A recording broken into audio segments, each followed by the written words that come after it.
जैसे कि आप देख रहे हैं, यह वीडियो एक्स पर पोस्ट किया गया है और सोशल मीडिया पर जमकर वायरल हो रहा है। आप देख सकते हैं कि ये जो वीडियो है लालजी मेदांकर जी का है और वो बता रहे हैं साहब काशीराम जी के बारे में कि किस तरह से उन्होंने समाज को एक बहुजन रूपी माला के रूप में पिरोया था। आप देख सकते हैं कि किस तरह से उन्होंने बहुजन राजनीति में एक उछाल ला दिया था और 9 अक्टूबर 2025 को उनकी पुण्यतिथि के अवसर पर एक लखनऊ में बड़ी राज्यव्यापी रैली का आयोजन किया गया है। उसी को लेकर लगातार बहुजन समाज पार्टी की तरफ से प्रचार प्रसार किया जा रहा है। आप देख सकते हैं इन तस्वीरों में कि लगातार तैयारी जोरों पर है और लाखों करोड़ों की संख्या में लोग जुड़ रहे हैं।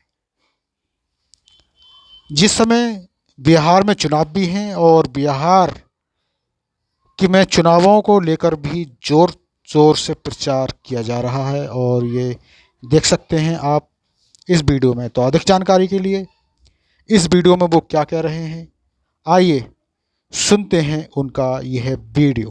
क्या है पूरी जानकारी। मेंटली तैयार किया और कांसीराम साहब ने अपनी मीटिंग्स को कहा कि मैं अपनी मीटिंग्स को बेचता हूं। तो अपनी मीटिंग्स को उन्होंने बिना फंड लिए, बिना थैली लिए बाद में कहा कि मैं मीटिंग नहीं दूंगा। तो कांसीराम साहब के वजन के बराबर कोई 12,000 रुपए के सिक्के चढ़ते थे।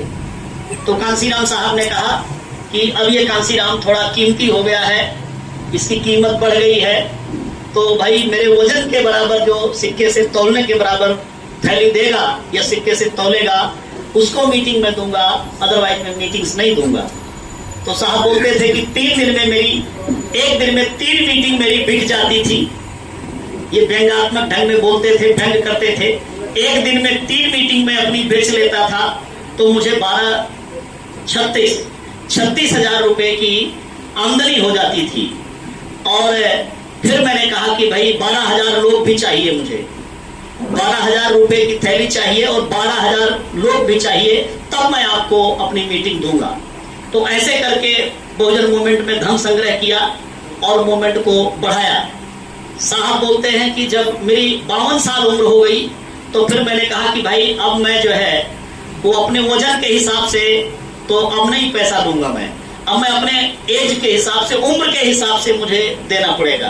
तो आपको 52,000 लोग देना पड़ेगा और 52,000 रुपए देने पड़ेंगे। बाद में फिर और चल करके कांसीराम साहब ने कहा कि 1 लाख रुपए की थैली आपको देना पड़ेगा, तब मैं अपनी मीटिंग्स दूंगा। तो ऐसे ऐसे करके कई सारे प्रयोग करके बाम से BS4 BSP तक आके माननीय कांसीराम साहब ने ये कारवा शुरू किया। और फिर जब बहन जी CM बन गई तो फिर बहन जी को देखा कि मुख्यमंत्री बनते ही बहन जी को लोग गिफ्ट देने लगे और खासकर ऊंची जाति के लोग गिफ्ट देने लगे। कोई आके कहता था ये मकान बहन जी आपके नाम कर देते हैं, कोई लाता था कोई आभूषण गहना सोना वगैरह लाता था, डायमंड वगैरह लाता था कि बहन जी ये आपको हम गिफ्ट करते हैं।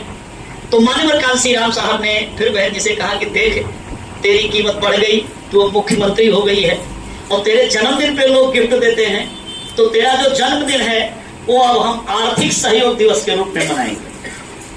अब हम फाइनेंशियल कंट्रीब्यूशन डे के रूप में इस बहुजन मूवमेंट को चलाने के लिए तेरे जन्मदिन को मनाएंगे। तो माननीय बहन जी का जन्मदिन तभी से वो फाइनेंशियल कंट्रीब्यूशन डे के रूप में उनका बर्थ सेलिब्रेशन होता है पूरे देश में।